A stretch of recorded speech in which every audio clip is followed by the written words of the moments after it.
City India news Telugu, ఇది చీకటి వెలుగు.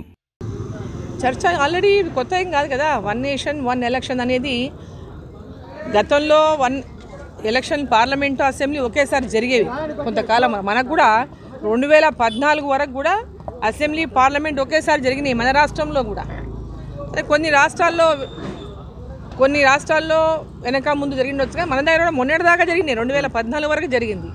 కాబట్టి మన రాష్ట్రం నుంచి కూడా పూర్తిగా దీనికి మద్దతు ఇవ్వాలని నేను కోరుతున్నా. తెలంగాణ రాష్ట్రం నుంచి దీనికి మద్దతు పలకాలి.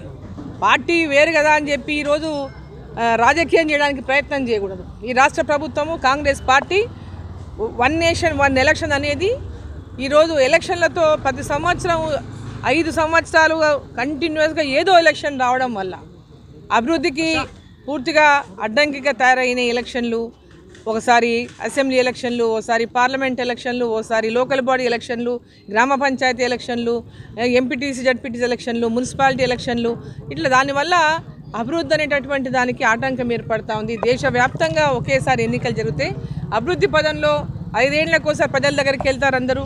ఆ తర్వాత ఎన్నికల తర్వాత రాజకీయాలకు అతీతంగా దేశం అభివృద్ధి, రాష్ట్ర అభివృద్ధి, గ్రామ అభివృద్ధి పైనే ఫోకస్ ఉండాలనేటటువంటి లక్ష్యంతోన 1 నేషన్ 1 ఎలక్షన్ అటువంటి ఒక దిశను కేంద్ర ప్రభుత్వం అంటే భారతీయ జనతా పార్టీ ఎన్డీఏ ప్రభుత్వాలు తీసుకుని దానికి అనేక ప్రభుత్వాలు గతంలో కూడా ఈరోజు ఇప్పటికిప్పుడు కాదు, గత 2019 నుంచి 24 వరకు కూడా మధ్యలో డిస్కషన్ వచ్చింది. అప్పుడే రాష్ట్రపతి గారికి దీనిపైన ఒక కమిటీ వేస్తారు, దానిపైన రిపోర్ట్ ఇచ్చిన నేపథ్యంలోనే అధికారంలో లేనటువంటి పార్టీలు మాట్లాడడం పరిపాటి. అధికారంలో లేనటువంటి పార్టీలు అధికారంలో ఉన్న పార్టీలపైన ఎప్పుడు కూడా ఇటువంటి వ్యాఖ్యలే చేస్తాయి. దాంట్లో ఏమి కొత్త ఏం లేదు. ఇది వాళ్ళు చేసే వ్యాఖ్య ఎవరు మామూలుగా వాళ్ళ అధికారంలో ఉంటే ఒక వ్యాఖ్య ఉంటుంది, ఇతరుల అధికారంలో ఉంటే ఒక వ్యాఖ్య ఉంటుంది. ఈరోజు భారతీయ జనతా పార్టీ ఎన్డీఏ ప్రభుత్వం నిర్ణయం తీసుకున్నది కానీ దాన్ని వ్యతిరేకించాలా. అది మంచిదైనా ఏమైనా ప్రజలకు మేలు చేసేదైనా వ్యతిరేకించడమే లక్ష్యం. ప్రతిపక్షాల లక్ష్యం ఏముంటుంది? ఏ మంచి కార్యక్రమం అయినా కూడా దాన్ని వ్యతిరేకించాలంతే. అదే లక్ష్యంతో పనిచేస్తుంది. ధన్యవాదాలు.